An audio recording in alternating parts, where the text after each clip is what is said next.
Bonsoir, bande konange zanga mamluba. J'espère que vous avez malam skanyos bozali. Bonne journée internationale de la femme, bien que le cas qui y a quelques jours passés, le 10, hein? Well, officiellement le 11.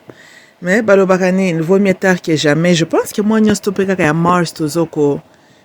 Ma la plupart ezali na journée où les femmes qui sont venues avant nous, hein? Bundaki pour l'égalité dans le droit de travail pour na bisope basi ba maman. Alors na kanisa ki podcast ya lelo to bandango peut-être na bisonon ba maman et puis to talakande lisolo ko kendete. Vous savez, et puis nandenga mabete bande ko to solo la n'est-ce pas en famille boete, hein? Na banza mutu moko aloba les sages balobaka. Éduquer une femme, c'est éduquer toute une société. Il y a une vérité en cela. Nagodefa moi exemple biblique parce que bino la plupart bosse identifier comme bateau bosse la Bible, hein? Bien que bino moko botanga ka Bible ngote bo dépendre kande na ba interprétation ba pasteur na bino, mais likambute botanga ka soyez bénis. Bo pe bo préférer ka ba pasteur nde ba interpréter le bino bon. To sur la kaka. Beaucoup remarqué que dans la Bible ndenge balobaka na biso que la chute de l'homme était venue à travers aussi la femme. Na lobité que l'homme était totalement innocent, non. Le péché est individuel, n'est-ce pas? Well, que ça soit c'était à travers la femme, je ne suis pas en train de dire que Adam était un innocent, pas du tout. Il avait aussi fait le choix de désobéir le Seigneur Dieu, n'est-ce pas? Mais nandenge li solo zo kende tokoloba quand même que ma bé comme elle qui Adam à travers Eva. Boité. Tu as remarqué que Adamo veut normalement seulement dire le premier homme, n'est-ce pas? Eva, celle qui donne la vie. Toyokani. So, quand celle qui donne la vie, hein, était corrupted, elle a été corrompue par le mal, hein? Le mal les alliés, tous utilisent une métaphore, le serpent, mais tu dis que ce n'est pas le reptile serpent, c'est une métaphore, right? Que spirituellement, bibliquement, les animaux aussi représentent une entité quelconque, hein? Comme les arbres aussi, voilà. So, quand de boyebio, lion peut représenter Jésus, lion peut représenter aussi le Satan. Le serpent représente aussi Jésus, tu en extent. Le serpent représente aussi le Satan, n'est-ce pas? Voilà. Nous sommes balona bazaba entity, bazaba être, n'est-ce pas? Mais représenté par les animaux. So, anyways, le mal a atteint Adam, selon la Bible, à travers Eva. Celle qui donne la vie, on l'avait corrompue. Et corruption, il y a Eva. Écoutez quand même yena Adam leur place dans l'endroit de gloire et skabazalaki dans leur jardin d'Éden. Et fait ya makambango basalaki, je pense que ndenge bate akabiso e fait wana et se repentir na ba génération de génération koya. Boite donc kaka po na kotali sabino ke soki mwasi a pengwi conséquence ya kopengwa ya maman ezaka lokola mobilité parce que c'est la maman qui détient la vie même en elle. Toyokani, hein? Nazali koloba bobande konanga ya basi surtout na bandino na biso ba mama parce que bomoni mabenyi mingi tozomona na ba société na biso yo. To banda pena mikomi pesa ka biso responsabilité. Mais toko ko pointer musapi ba politicien wana baza ba corrompu. Mais avant de devenir un politicien, parce que et pas n'importe quel politicien, tu dois polimbois, politicien. Avant de devenir polimbois, ces polimbois là viennent d'une société, n'est-ce pas? Et dans la société, nous voyons la famille qui représente éducation pe mutazwa qui boite base ya moto lingo lingate ezana effet munene zo jouer na caractère na yo en tant qu'adulte. Boite so ba polimbo wana bazalaka na parlement bazoko diriger mboka na biso vers la destruction. Ils sont venus d'une société, ils sont venus de familles, ils ont eu une maman qui leur a éduqué. C'est que leurs mamans ont installé Nakati na bango. C'est ce que nous sommes en train de voir tant que nous avons parlement. Tolanda. Parce que mutu soki fondation nous a malamu. C'est vrai la nature humaine toza ba pécheur. Moko psinyo tout délire kamwa mukie. Mais soki fondation est bien. Ata au délire au kozonga toujours nanzela. Parce que la voix là de la conscience va te chastise. Tozolanda. Mais soki ba moni muta osala mabe. Voix wana na katine corriger ke kutulisu sute. Et d'ailleurs, ils peut corriger. Parce qu'avant, il va condamner le mal que toi tu es en train de faire. Ta conscience doit d'abord te reprocher, n'est-ce pas? Mais ceux qui vont et que la voix là en lui, ils ont condamné. Nous avons un sérieux problème. Problème en même temps, il y a deux volets. Bien sûr, il y a aussi l'aspect spirituel. Parce qu'on peut voir ça aussi que quand Dieu abandonne l'homme, c'est ça ce qu'on voit aussi, et qu'il a endurci le cœur de l'homme pour l'homme à Kuba na mabesiko. N'est-ce pas? De l'autre côté, une personne puis conscience et le belakaïté, elle peut souligner une âme aussi corrompue. Une âme corrompue ne peut qu'aspirer à l'homme conscient, n'est-ce pas? Manger kenda kobota papaya te. Une âme corrompue ne peut pas produire un homme intègre, n'est-ce pas? Mususu pe base na ekaka ezalaki mabe. Oui. So nazo mi pe sabiso ba responsabilité ba mama parce que mibalo to pointaka misapio ba polimbwa wana soki bakie na parlement tala. Mais pourquoi conscience na bango esalaka te? You know? Pourquoi toza société moko mindele balobi ba français balobi ba américain mais pona nini kasi na makambo ba français na ba américain basengaka avis ya biso ba congolais te tozolanda parce que muto akove d'abord l'intérêt à Congo d'abord en première position c'est le congolais d'abord lui-même boete et ce congolais là tozomona ba polimbwa wana o bazalaka na parlement puis bo bazakuna na soki pe cité na ya oyu wa soki pe oyu wa kuna hein. Mais bawuti na banda kulia yayi le maman, you know. C'est ça le résultat. Quand les mamans ou lia kolakisa mwana ba bonne valeur hein, morale, kolakisa mutu ko banga nzambe, kolakisa mutu ko te mutu comment être un citoyen intègre, hein? Que karma existe, zala exemplaire, aime ton pays. Hein? Vous savez bande konanga na banza na snap sabino ment fois que si tu veux réellement connaître la nature de l'homme, change sa circonstance. L'homme va te montrer réellement qui il est. Toyokani, hein? Well, je suis en train de dire ici qu'il y a la nature, ezali ko jouer rôle, et l'environnement aussi, ezali ko jouer rôle. Environnement, moute bandi wape bandi non na libote sika ya botami non? Et la nature, ezali ce qui était déjà destiné à la personne avant ta naissance, n'est-ce pas? Mais les deux là, on ne peut pas aussi les séparer comme tels. Parce que ça au hasard que le bon Dieu a choisi botama na famille sika botami wana il y a des choses que tu devrais apprendre là-bas. Yango botami bisiko botami wana. Et biso ba mama toza na responsabilité ko leksa bana nzela malamu ya kotambola. Comme ça l'hôpital bazo kola. Et que ba se retrouver na ba position ya autorité bazala ba responsable ya mboka, bazala na sens ya ba conviction. Bazala na sens moko ya koyeba que ceux qui na yibi na sali boye ata mutamoni ngaite le bon Dieu me voit. Non tu connais que quand un homme fait mal et que conscience et le belé juste ça c'est très très dangereux. Hein? Ça c'est un homme son problème est très très sérieux. Oui mais là c'est dans le sens que on dirait nzamba silani na ye on dirait ce qui total peut par exemple biblique. Ceux qui bangi na nzambe za suna kati ya mutu te mais mutu wana eza lisolo ya roi Saul le na nzambe you know divorce c'est ça l'ami et quand on se divorce avec Dieu je pense que ce n'est pas une très bonne chose pour l'homme n'est-ce pas voilà mais bato il fallait qu'il installe cette éducation la fondation wana c'est d'abord nous les mamans oui mibali otomona kabakoli bazape na respect vers les femmes te mais ils ont été élevés par une maman. n'est-ce pas? C'est la femme qui lui a élevé.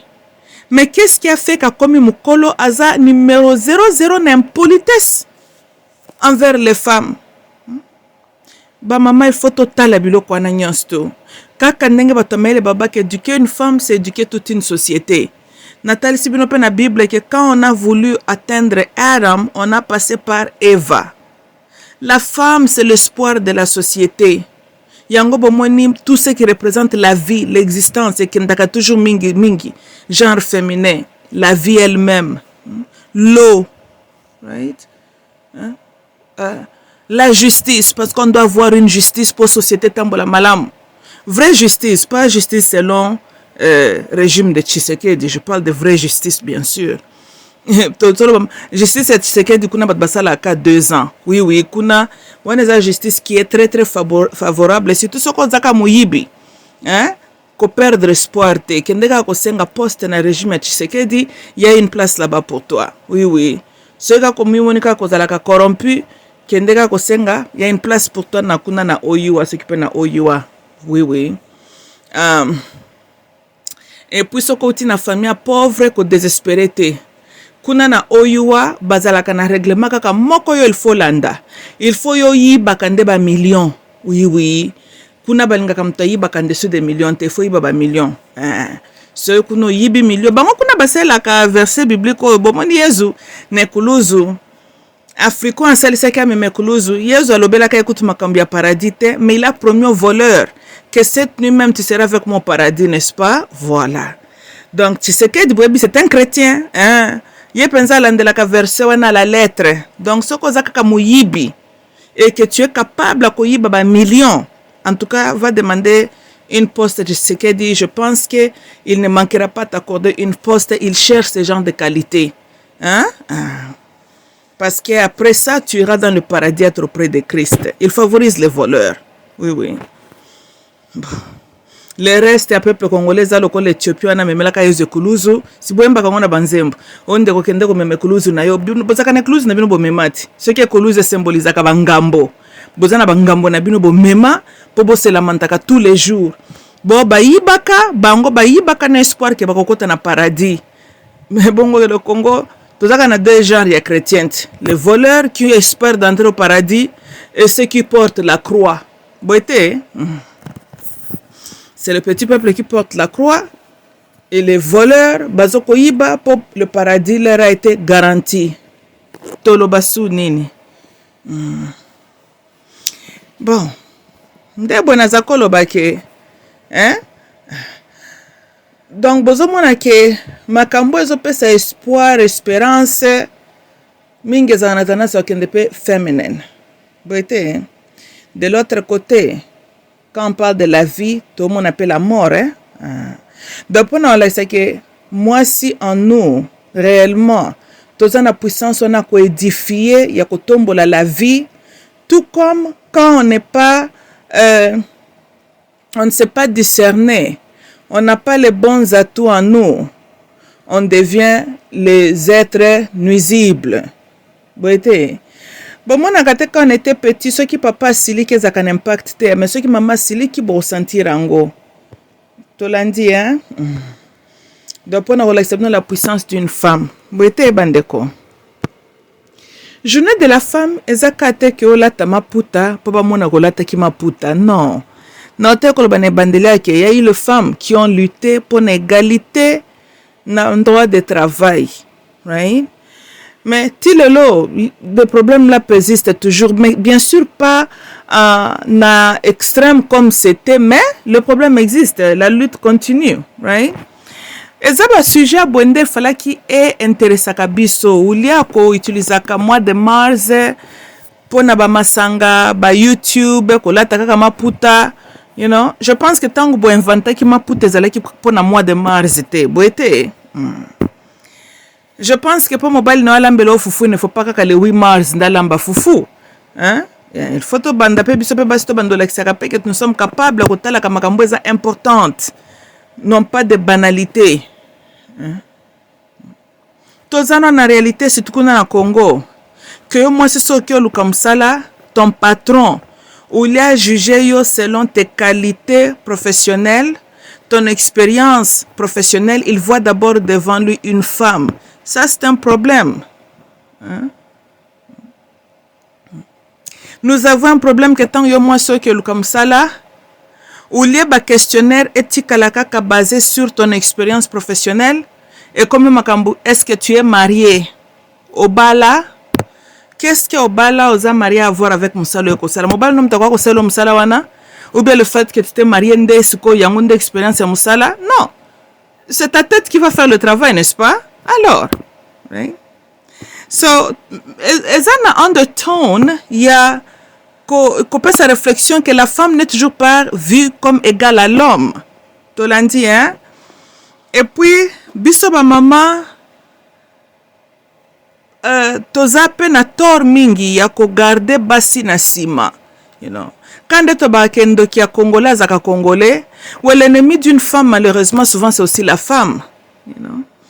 Parce que quand ça vous convient, oh, les femmes, nous demandons l'égalité. Kaka binouana lisusu, oh, moi c'est mikitisaka, moi c'est le bakaliboso mobilité, mobile azaka bébé, mobile. Mais est-ce que vous êtes en train réellement d'aider l'homme? Non, quand tu dis que mobile azaka bébé, est-ce que vous aidez mobile wana? Bien sûr, il reste bébé éternel. Pour yo comme c'est kaka bébé, n'est-ce pas? Aux en a besoin, il y a un leader devant toi, toi en a besoin un gros bébé devant toi. C'est ça ce qui ne veut pas avec nos sociétés, avec notre société. Ba gros bébé de bazawana la tête, ya ba makambo belé. Hein? Tous on a besoin ya ba bébé na ba kola un jour ba comme amibali. Non pas batika la kaka ba bébé. Tous alors kana les deux. Rôle non moi c'est zaka ko lamba ba fufu pamba pamba te. Oh moi c'est kaka makusa. Kaka kolia. Et le bata Jésus Christ bobele la kara butu moi. Alors baka nini? Que l'homme ne vit pas seulement de pain, mais de chaque parole qui sort de la bouche de Dieu. Kaka yo, oh mboka ça ne va pas. Toko lesa bananini, enzalele kibiso. Mais ce qui a commis que bo pesa ba papa ba conseil pas malonga. Oh yo kotonga mboka wana boye bite. Siko bozela kanini mane utana lole kita. Donc yo tinandango bota mako zalaka chrétien ti lelo mona mane kita kate otinga maka espoir na ba man. C'est ce qui ne va pas avec notre société. L'espoir moko mal placé. Masolonga mane beta makaso ki pesala makasete depuis quand? Oh yo fandi ozalaka ne liki nzamba kitisaka man, nzamba kitisaka. Siko yo se lamentaka pourquoi? Il fallait ko zela nzamba kitelo pe manete. Siko zole la pona nini? Mais je pense que Bible wane lo binin. Qu'il n'est pas bon que l'homme soit seul, tout ça le laye. Nani conseillère naye sa campagne. Moi si normalement sala makaka pona kolamba bafufuna ba makayabu na wana te. Ozali wana normalement première conseillère ya mobali. Tokani na le but est que chaque homme a été créé à koyoka parce que on est aussi nani. Je ne suis pas sans oublier que je suis devant une audience congolaise là où les hommes baza pe no bango mentalité aussi, surtout quand une femme parle, n'est-ce pas? Ça aussi c'est un problème. Mibali misusu babotama baza ba rebelle. Ata Yesu Christ moko kitia pese konsa ko yokate. Azaba ambomon ba amoko corrompu ba amoko tunzamba ba ekuteke ba kyobotama na mokili oyo. Malheureusement baza pe belé na sa mokili yao. Bo ba échappaka contrôle nzambe. Kasi Bible le binzamba yebi chaque ame yaki na mokili oyo. Kozana mbali msusu ba échappaka contrôle ya nzambe bazaka na sa mokili ya bato ao makamna bango tout ezaka le contraire de ba défaut ezani na Bible ces qualités n'existent même pas mazaka na sa mokili ya bato ao bozo bate soki makambune ezalaka na Coran to ezalaka dans quel livre po makambune na Bible kuto ezalaka te kasi kozana mbali msusu makambu bango basalaka.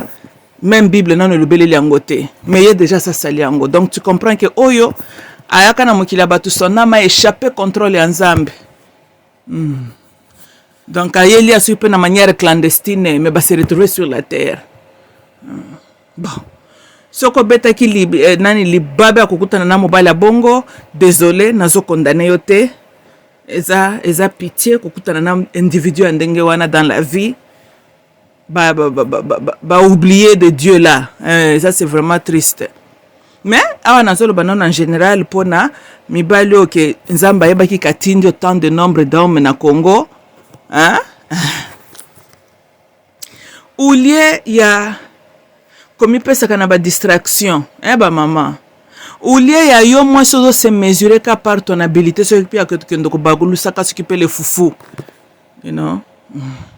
C'est bien olamba ka ba foufou no ndengo lambaka, mais c'est encore mieux ce qu'on veut reconnaître le climat et la saison, et puis on peut saper mobile conseil convenable n'attend au bozaleli.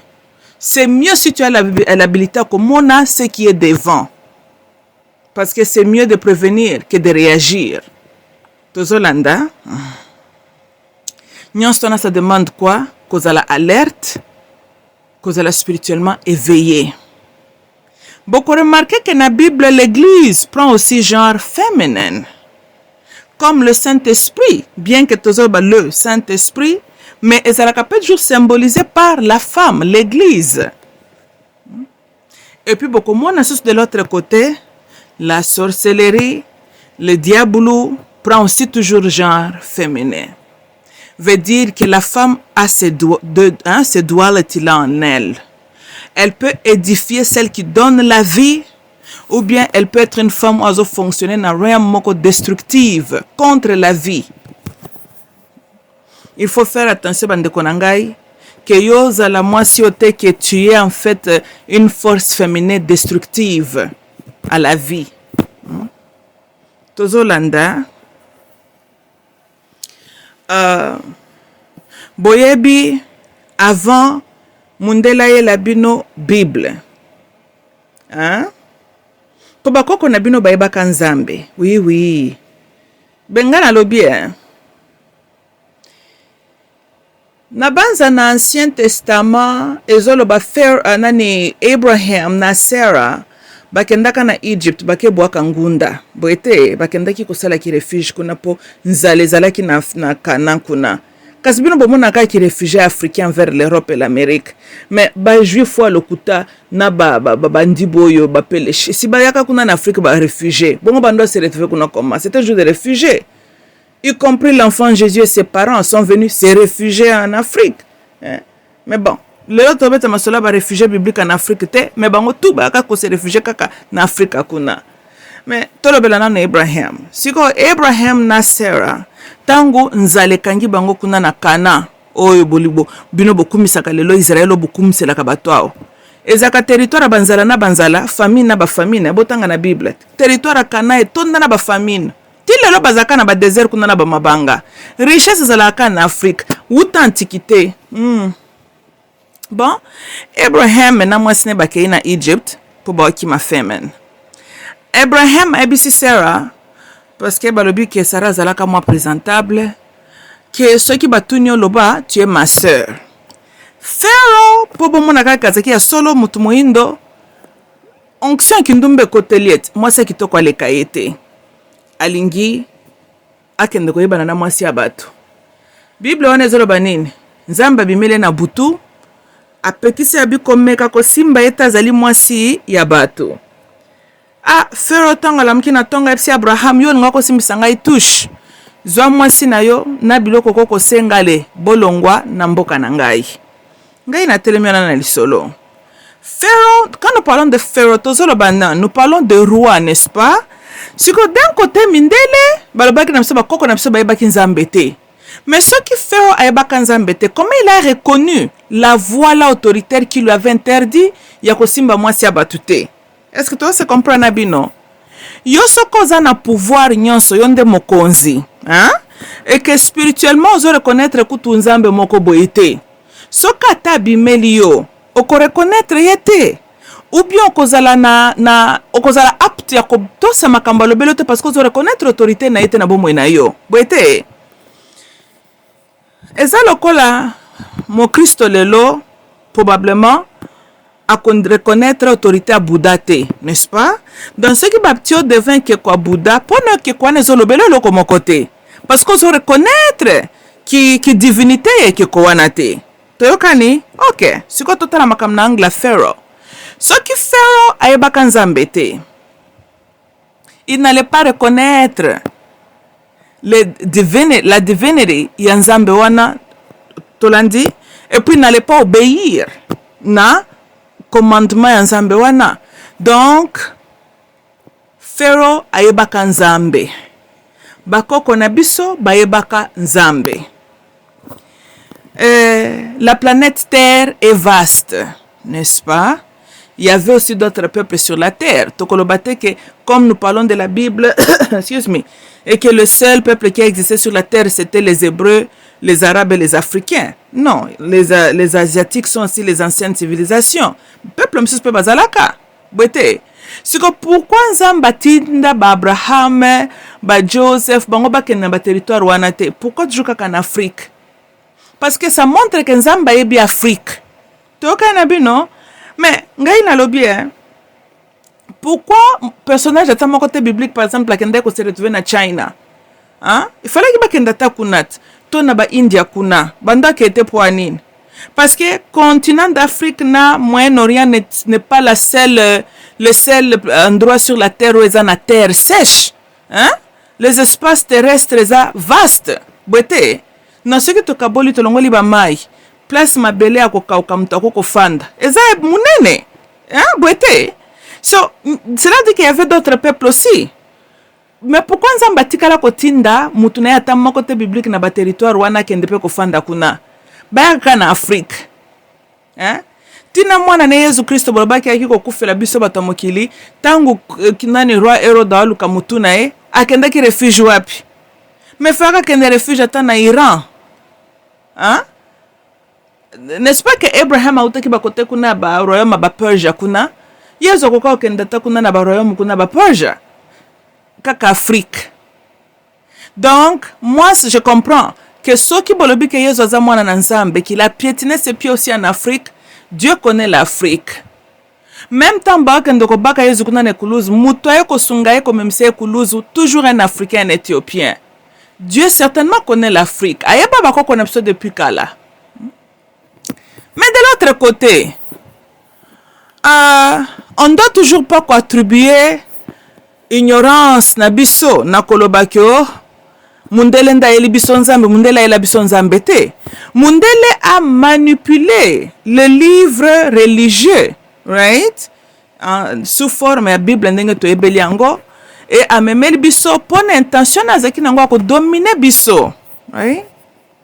Mais biso moko loko la paix to signa contrat na naïveté na obscurité ignorance, c'est ça les conséquences. Et ngai nazalo babweba maman, quand une femme est en train de fonctionner dans l'état ya ignorance, c'est une femme nuisible non seulement elle-même, à son homme et à la société. Parce que vous contribuer ni na foyer non plus. Tu ne peux que nous produire les polimboawana au bazalaka na parlement. Tu ne peux que nous produire les pasteurs au bangako de vierge basi abato. Parce que kokola na bango, toi tu n'as pas installé na kati na bango de bonnes valeurs. Yo mokona nu oyebi atanzambe na yote. Parce qu'on ne peut que donner ce qu'on a. Quand toi-même tu es perdu spirituellement, on s'attend à quel résultat? Tant yo moko moi si maman ou accepter la notion que ba enceinte na biso ba kanza mbete on dimi pe yango alozi matoi na onyoso fungoli yango po na kolandaka nzambe selon ce que ton oppresseur t'a appris. On s'attend à quelle société? To s'attendre à quel résultat? To condamner l'église makasi, n'est-ce pas? Tout le dans la société nationale Congo, nous aimons condamner les églises. C'est vrai, ce sont des espèces de cons. Ça aussi, c'est vrai. N'habitez que les pasteurs sont des ignorants, sont des criminels. Mais ceux qui total peu malam, ba église on a ceux qui peuvent voir moto lupemba. Banani ba faciliter bango la tâche, c'est nous les mamans. Les pasteurs la mingi babande ko côté ananu nani? Maman. Ba ko ba côté ananu yo maman, n'est-ce pas? À travers yo nde suko kokumba foye no mobimba na perdiction. Kastan yo bate yo ba convertir yo. alors yo po bandi musala ya convertir mobile nona bana na yo do yo ba ki nan ko kwisa yo po sali musala ko kwisa pe foyer na yo bongo tambo kendaka na biloko na kuna salu ezalaka na lobaka chaque fois que biloko wana se multiplier lokola ba champignon mabe pe se triple kutu koleka lira biloko wana, n'est-ce pas? Donc vous voyez que biloko na bino na ba secteur na bisika bokendaki eyaki ko rapporter bino salu ata moko te, mais mingi bazula lupemba na nzela na biso ba mama ba papa bazalaka ko résister moi muke, hein? Parce qu'un homme a la facilité de détecter un aventurier aussi, ça leur vient aussi naturellement. Mais qu'est-ce qui est arrivé? Ceux qui m'ont a détecté que pasteur Oaza Viangor, kaka mwasi mutu, papa lingaka kosambela te, papa lingi, nakei pasteur a dit, on ne touche pas mon oin, encore bino ba maman posana ba verset na bino ba mémoriser. Phrase oyo ezo en plaire ya on ne touche pas mes oin. Banani balobaka phrase wana mingi, c'est nous les mamans, hein? Ceux qui balakisent que mettez la pasteur non, c'est une espèce d'un con, on ne touche pas mes oin. Mobile nanda soka mekyo ba cet homme est un petit aventurier et on ne touche pas mes oins. Boité, on ne touche pas mes oins, on ne touche pas mes oins, mais les oins sont en train de déverger les femmes d'autrui. Mais n'attends les oins vont déverger les femmes d'autrui. Si go bango les ki oins, yango ki oins bango zala kinde nocturne, zala ki nani oins ya conjugal. Boité, hein? Tout le monde. Donc, quand la Bible là qui ça, vous voyez que ceux qui te relèvent la histoire en la biblique, qui m'a bé kotaka et attendre Adam et attendre la société à travers Eva, celle qui était créée pour nous donner la vie. C'est à travers elle que la mort était aussi introduite maintenant à la race humaine. Donc, quand on a maman, donc moi si. Tango zakaka yelele ndenge wana. Bomon makam tomo na lelo na Congo, c'est ça les conséquences d'une société quand la femme a été affaiblie. Eza na koloba lobo telemo latima puta o lakisi bato ba string na yo nde c'est ça la liberté de la femme te démocratie te. Et puis bino bokimela ka ba termo mundele ko lakisa bino. Na makambu tu ya mabe, hein, remarquez ce kalikamba mabe mbango luki terme mundele lakisa kayo. Hein? Ceux qui ont pratiqué le libertinage na yo, démocratie, kakaboy. Ceux qui ont fait makamna immoral, ne jugez point. Ceux qui ont pasteur non un aventurier, ne touchez pas mes oins. Bozala kakana, et puis nous sommes bezaka na français. Bino bozaka na ba réponse déjà français pour na justifier ba connerie na bino wana. Mais na makambu ya malonga boye wana ba phrase na français eli mwaka. Et puis il me semble que ba conseil penza boigné on dirait pesa makana lingala dans nos langues bantou. Et toutes phrases qui ont été créées pour na tromper comme manipuler l'homme noir et ça ba phrase formulée en français. Olikambonga na comprendre ka pe phénomène ngote. Ne touchez pas mes oins, ça c'est en français n'est-ce pas? Si ko na lingala ezalaka nini? Mais oka na lingala koyoka to sanzambe banga nzambe wana na lingala. Si vous conseil wana c'est tonga, n'est-ce pas? Et so construire. Mais ne touchez pas mais wana nani muto wendre nanu. Dans une phrase moko fait pour na ko pesa apparence d'une bonne phrase mais apenaba ezo fungo la porte ba manipulation.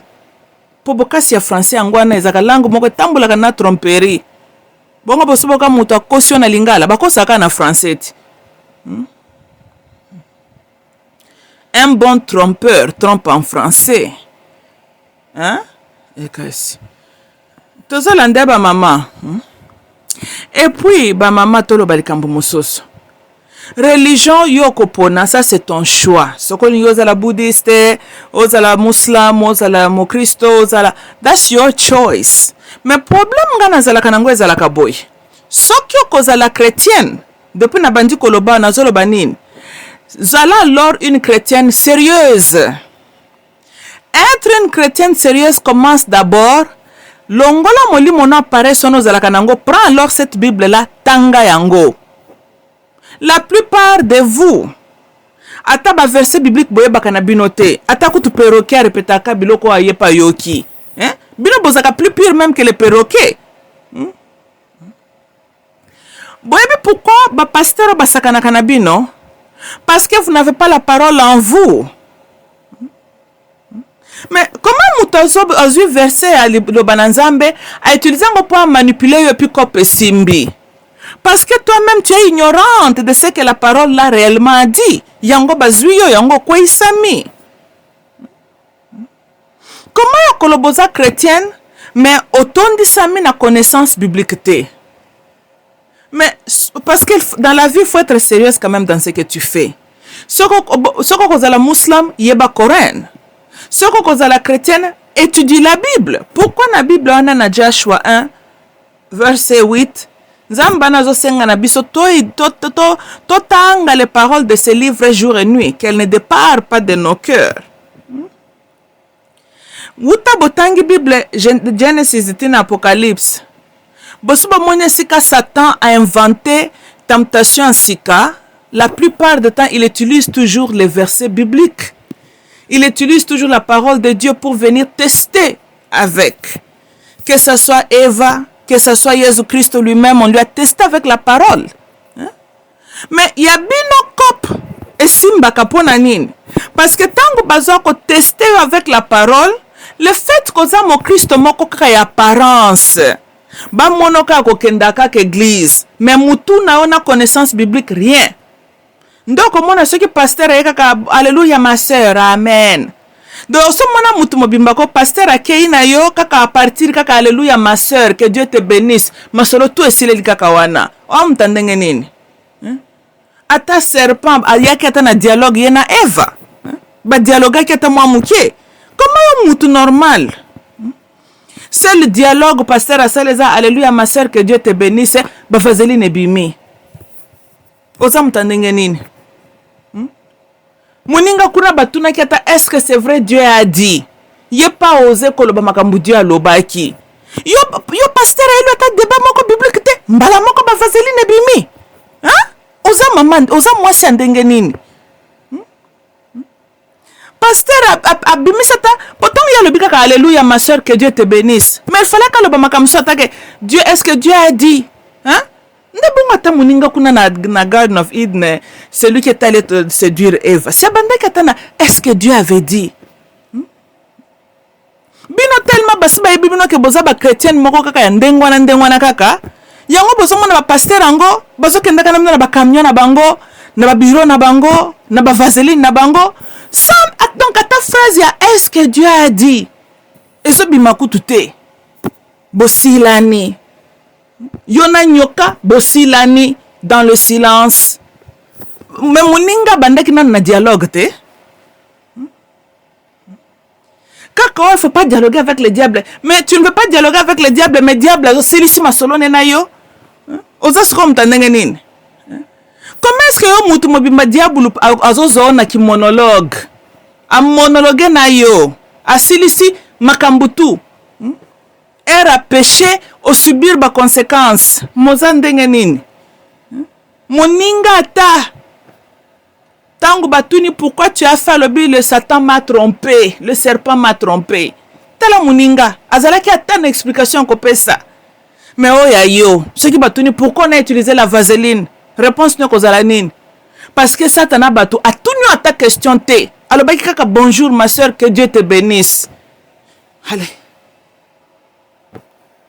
Oh, Sodom and Gomorrah, Sodom and Gomorrah. Kuna pe bateka bango mingi te na Sodom and Gomorrah. Na makambia Noah, tangu Nzamba contempler ko inonde mokili. Noah quand même a abandaki kote ya bato. Kebokeba fin zokoya, punition zoya. Na nini vakuna Nzamba tinda ta Jonas akende kosola na bango. Mais na makamba Sodom and Gomorrah, ça ne sert à rien d'envoyer même un prophète là-bas. Pourquoi l'homme a déjà brisé beaucoup de donc on est sur makambo kutu ya kokende kote ya bangote. Comment yo mutu normal ozomi lobela koza mutu na Nzambe okenda ke église chaque dimanche. Oh ya yo punition zata ni lokole ya ba punition ba Noah kuna na époque ba Noah te. Donc yo kutu ko moi ba vertu yo kutu ezate. Moi batindo nata Jonas ezate. Donc yo na mabe na yo Noah n'a pas existé, Jonas n'a pas existé. Yo za formule libanga mungwa. Poza ndengo za wana kaka. Malamu te ba mama. Non. bato bapesi pe bapasteur bampifo, c'est nous les mamans. Ozo vivre kaka po olingi bato bamona yo. Ou lieu ozala mwasi moko avec c'est quoi le terme nazo luka? Avec substance.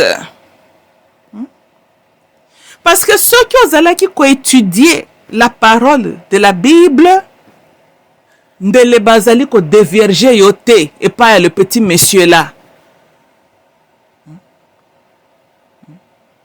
Ceux qui ozala qui na parole ya Bible na kati na yo, de le petit monsieur là a divisé foyer na yo te. Bana boni bakomi bashege na babalabala. Oh mwana zandoki. Yo maman, tina ndenge le petit monsieur nani malin ayo kokoye biso babuzoba. Pona nini kozanga discernement.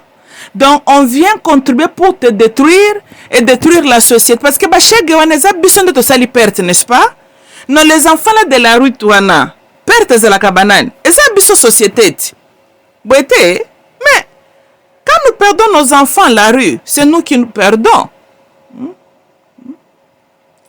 Et le corps là, messieurs, les espèces des aventuriers, oyo, la mission, ils s'en fout. Donc, l'église est le sel du monde, l'église c'est la lumière. Mais l'église a joué le rôle.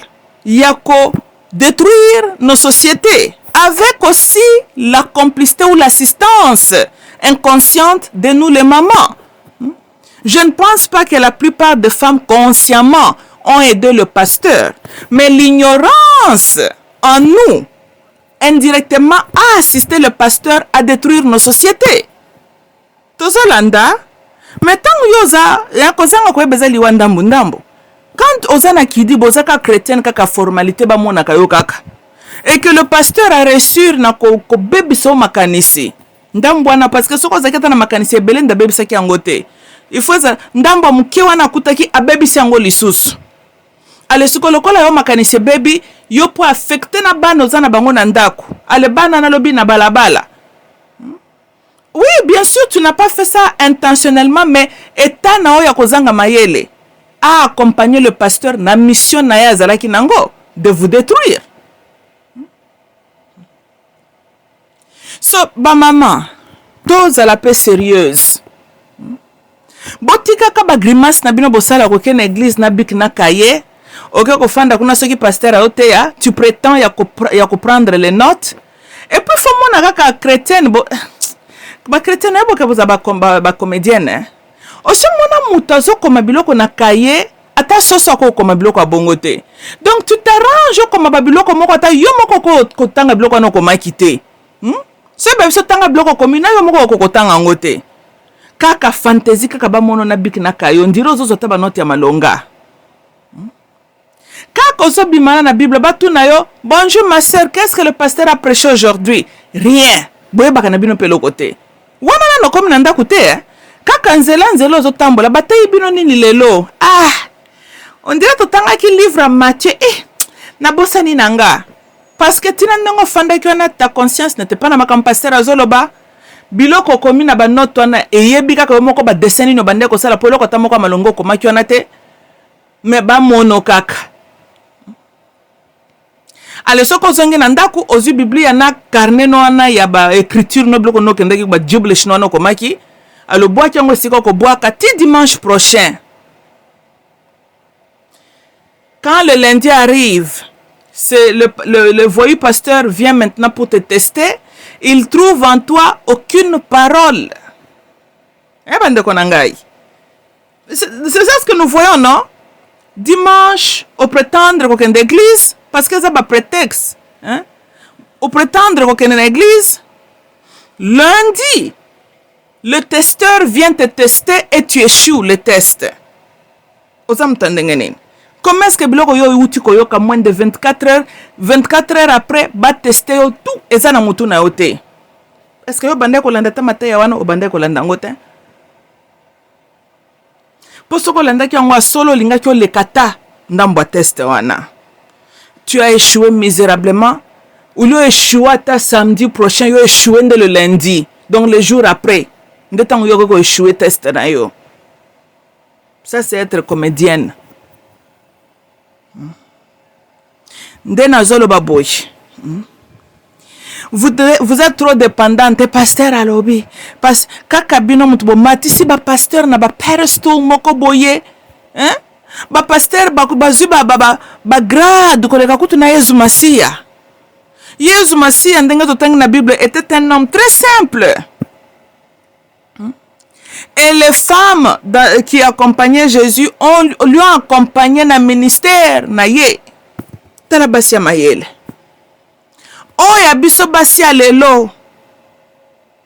Elles sont là pour accompagner le diable na mission na ko détruire la société. Wapi basia ko accompagner Jésus na ministère na ye. Où sont-elles? Parce que boza basi moko sans conviction. Boyebi bozo landana nite, bozo kendeka ndenge wana kaka. Nathalie Sibino que la femme n'a que deux genres en elle. Celle qui donne la vie ou celle qui représente la destruction, la mort.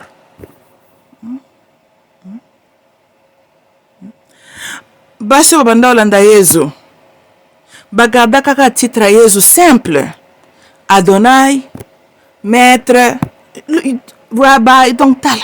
Bagadango simple. Metala bino na ba pasteur na bino.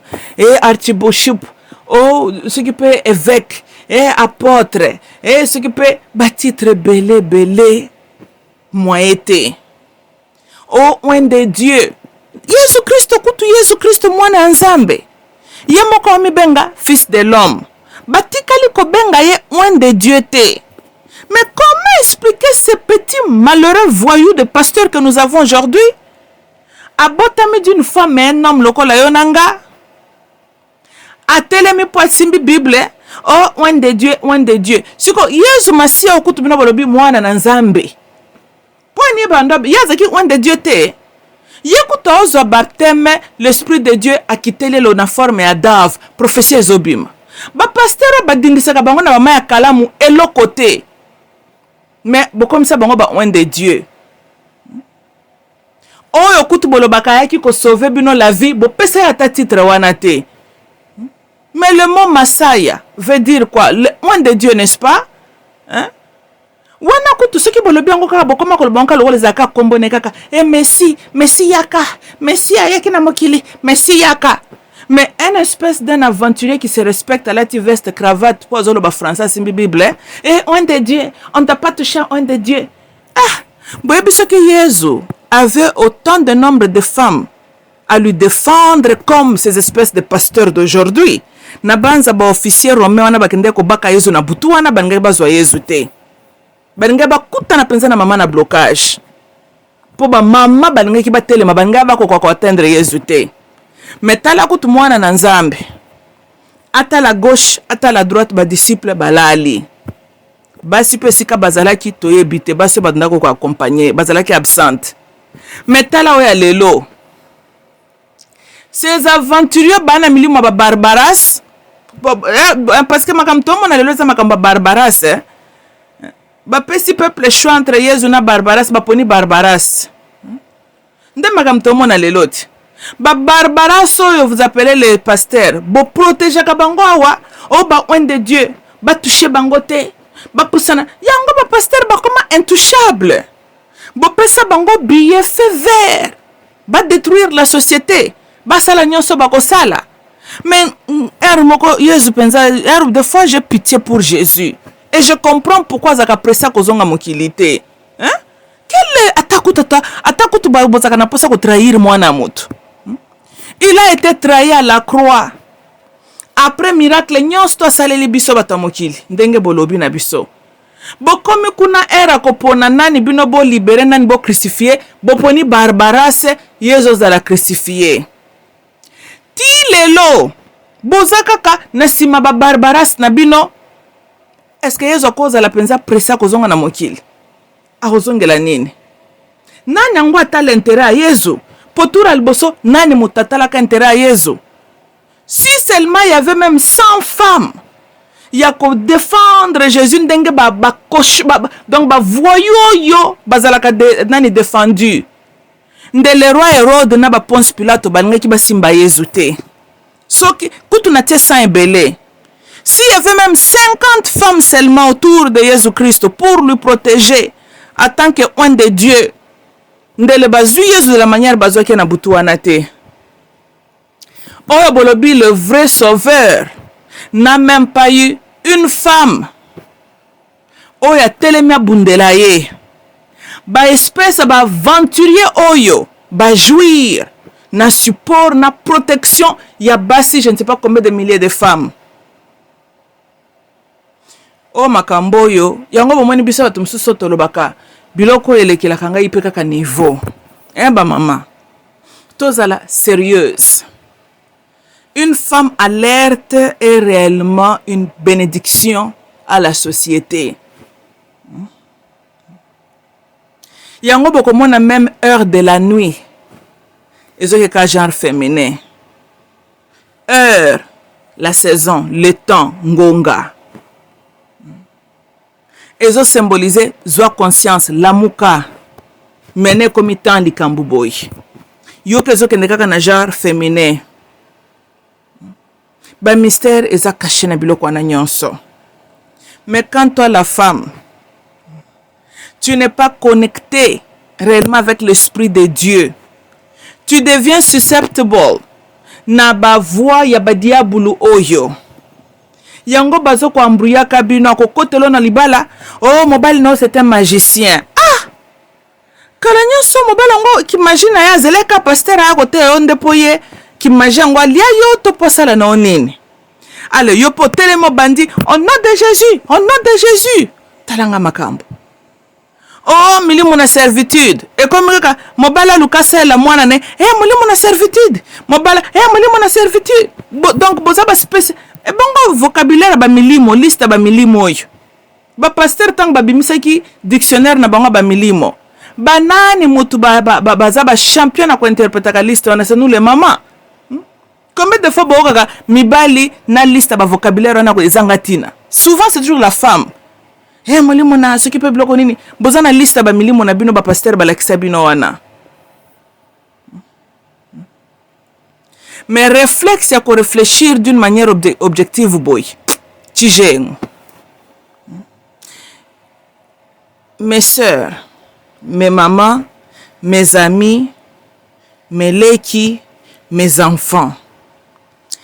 Avant la venue de la Bible, la femme noire, elle aussi, Azalaka Pharaoh, la femme noire a dirigé les troupeaux des armées. La femme noire, Abunda, a envahir naba empire européen kuna. La femme noire dirigeait la société. Tolanda, tangu ba elibino Bible.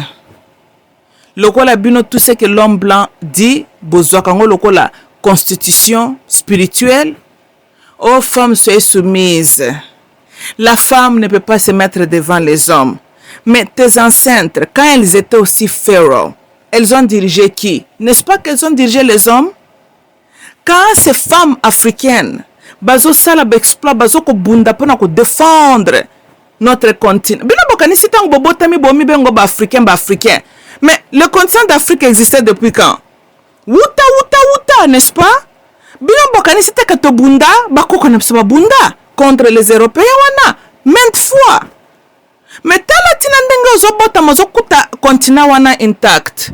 Yo muto bunda, yo kutozano zoko katako bunda na Rwanda ya pambate. Bongo ka na Europe ndoko bunda na bango.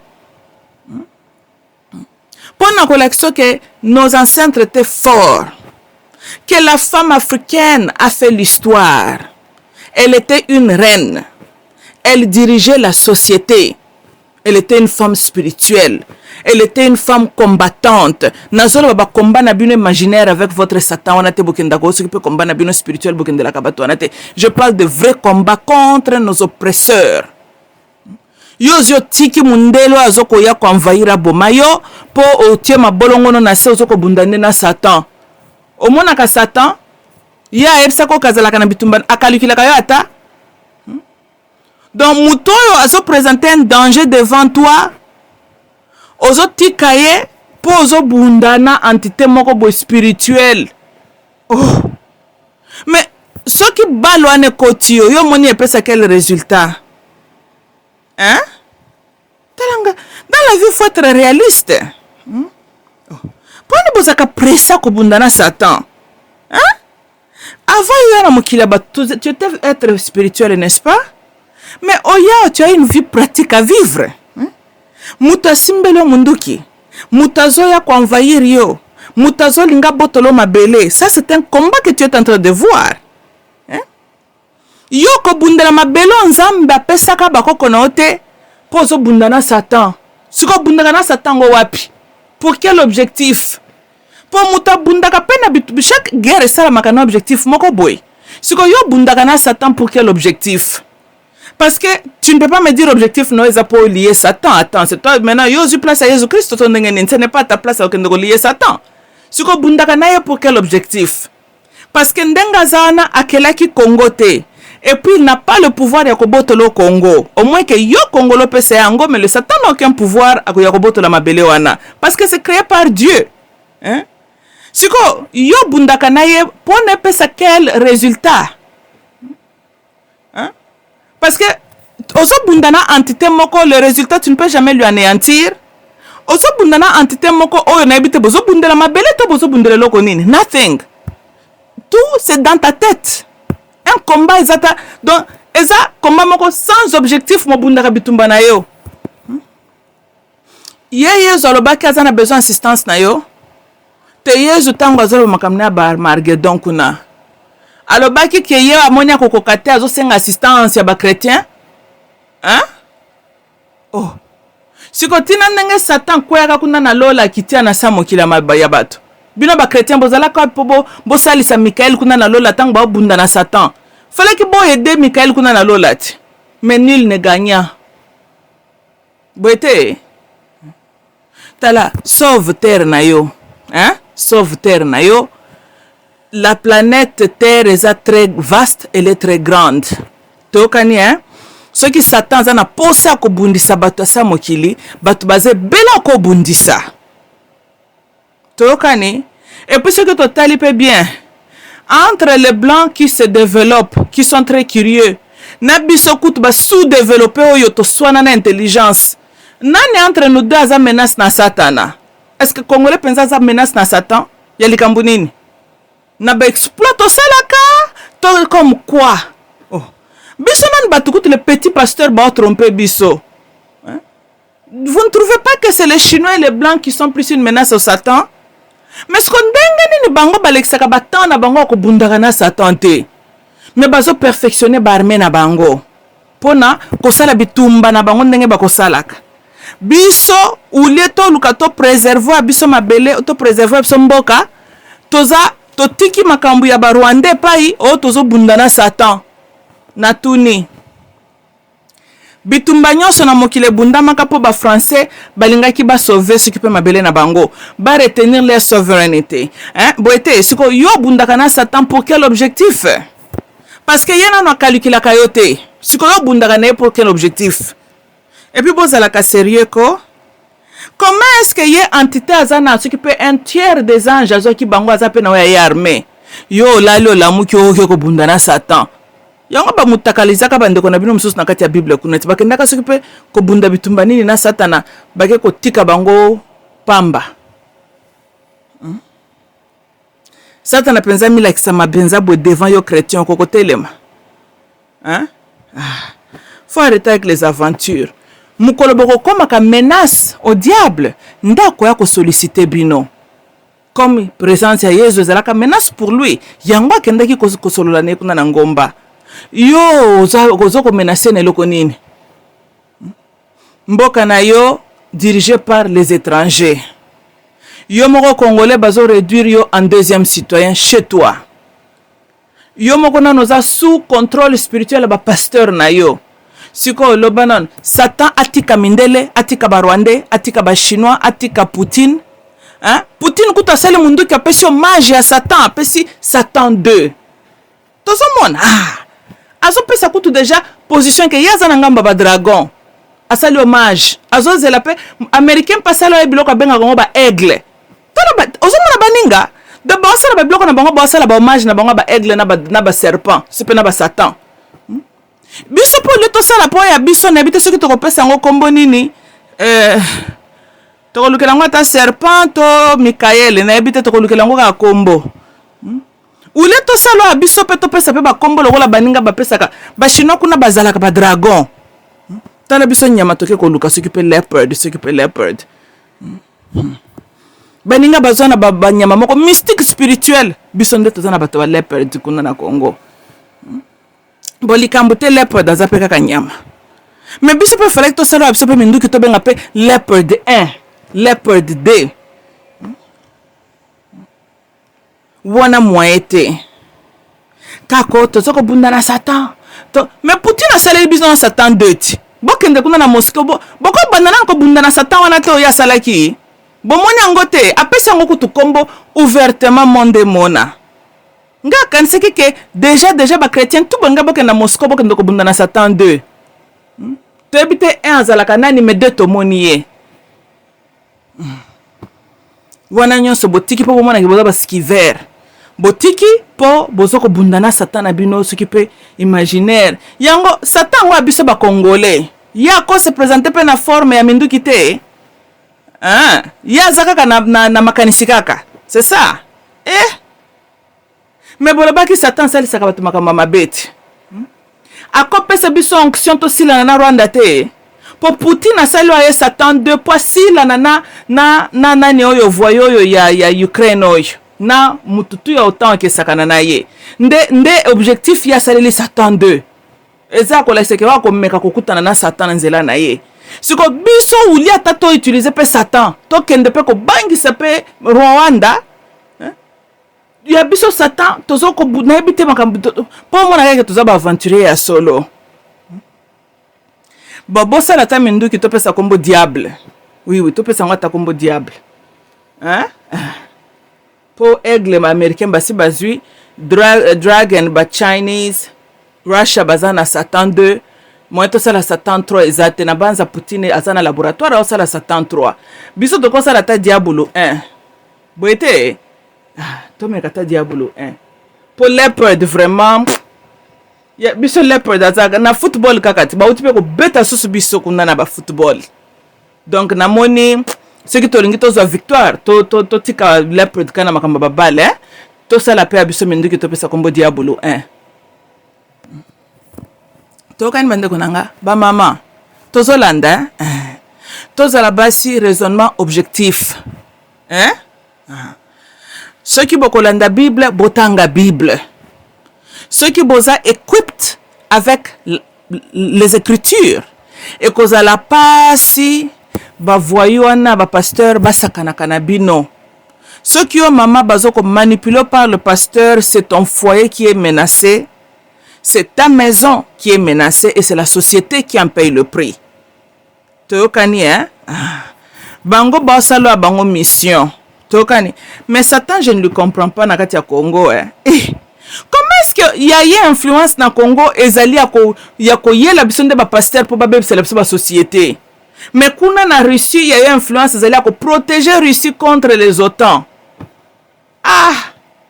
au moins des akamwanda moulé c'est une affaire très très compliquée je vois bon je comprends pourquoi Satan au Congo il vient détruire notre société parce que les Congolais vous aimez aussi trop vous bagarrer avec lui pour rien bon bobundaka na yepo na nini ya calcula kabino yango wana zoko utiliser ba pasteur ba baby c'est la société et bango kuna na Russia kutu bango bazana christianisme ya orthodoxe n'est-ce pas donc basambela ka kutu orthodoxe lokola ba éthiopien mais tala kuna Satan kuna apesi Poutine inspiration ya kosala munduki pour protéger la souveraineté ya Mother Russia mais pas inabiso Satan zo pesa nde ba pasteur inspiration ya usage pétroleum tokani abande kona ngai ok ba mama ezalaki ka mwa conseil pa entre biso, n'est-ce pas? Tobosana te na histoire ke tozalaka basi ya makasi.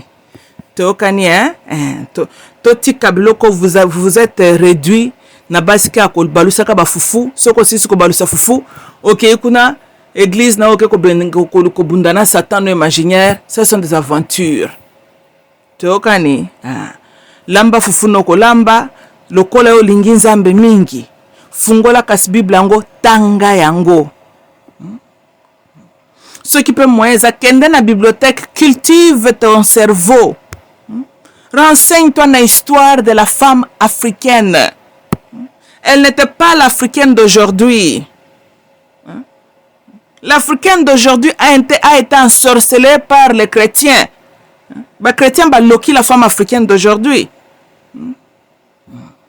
Botala ba koko na biso basi kala.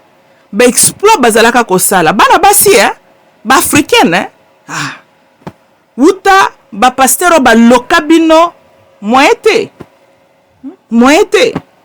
Brema obona ateke bolokama na ndenga mabe. Oui, eza kolokama. Bon, likambute, j'ai fait ma part. Bosola na bana na biso pe basi ko edifiaka bango, ko rappeler bango que la femme africaine est une femme dirigeante, est une femme forte. C'est une femme qui fait trembler les autres nations. C'est ça notre histoire. C'est ça qui nous sommes. Boite. Ok, bandeko nangeza lenga mamuluba. I love you all. Bye bye.